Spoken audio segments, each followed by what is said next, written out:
কর্মবিরতি শেষে কর্মস্থলে ফিরেছেন ট্রাফিক পুলিশ। সড়কে ট্রাফিক পুলিশ থাকলেও রাজধানীতে কমেনি যানজট।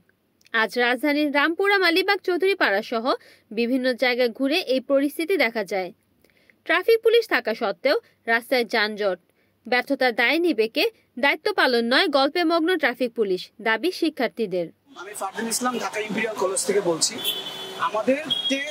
আমরা যখন হলো গিয়ে 7 দিন 8 দিন রাস্তার ভিতরে দাঁড়ায় ট্রাফিকের কাজ করছি, তখন আমাদেরকে কি করা হয়েছে? আমাদেরকে 7 দিন পরে বলা হলো যে আপনারা চলে যান, চলে যাওয়ার পর রাস্তার ট্রাফিক পুলিশরা ফিরে আসবে।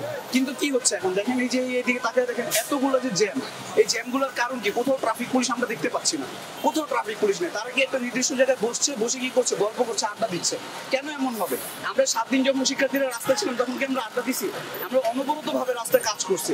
একটা নির্দিষ্ট লেন ছিল যেখান দিয়ে রিক্সা চলাচল করবে, আর এখন দেখেন অনবরত ভাবে রিক্সাগুলো চলাচল করছে। রাস্তার ভিতরে ইঞ্জিন রিক্সা, অটো রিক্সা চলাচল করছে। কেন এরকম চলাচল হবে?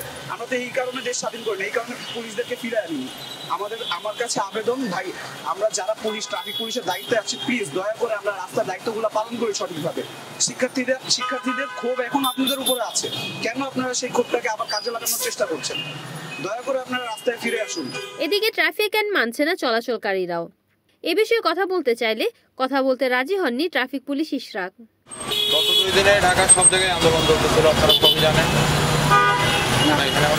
ছাত্ররা বলতেছে যে আপনারা দায়িত্ব পালন করছেন না। আমরা সবাই আছি, সকাল থেকে ফোন করতে আসি এবং প্রতিদিনই আসি। আমরা প্রতিদিনের মতো আমরা চেষ্টা করতেছি সর্বোচ্চ। সরি, কাইন্ডলি আমার সিনিয়র অফিসার আছে এখানে, কাইন্ডলি।